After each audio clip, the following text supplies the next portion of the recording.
Every Saturday जाके पंचायत में बैठता है और पंचायत में केंद्र सरकार की हर एक योजना उन लोगों तक पहुंची क्या नहीं, राज्य सरकार की हर एक योजना सब लोगों तक पहुंची क्या नहीं, ये खुद यानी पंच सरपंच और इनसे मिलके he is verifying, otherwise he is going in the field.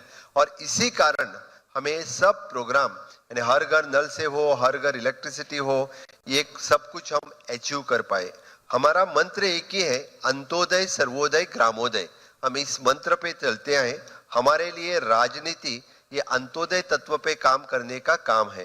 हम कांग्रेस जैसे नहीं है। कांग्रेस के लिए मुझे लगता है और बाकी पार्टियों के लिए भी राजनीति that is a business for them, और खुद के लिए पैसे का अंतर्गत जितनी सारी योजनाएं बताई वही सब योजना इन्हीं स्वयंपूर्ण मित्र के कारण हम लोगों तक पहुंचा सके।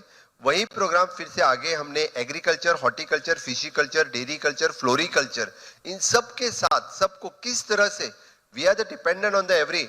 अमूल के सीएमडी यहाँ पे बैठे हैं, उनको पता है द गोवा में तो मिल्क की requirement for per day it is 3.5 lakh litre per day है, और प्रोडक्शन कितना था?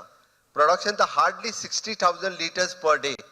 तो कम से कम हमारे सर्वोदय हमने स्वयंपूर्ण गोवा के अंतर्गत एडिशनली 40,000 लीटर्स हमने बढ़ाई। That is our achievement. यहाँ से सब्जी बेलगाम से आती थी, फ्लावर बेंगलोर से आता था, चिकन मटन बेलगाम से, सब कुछ।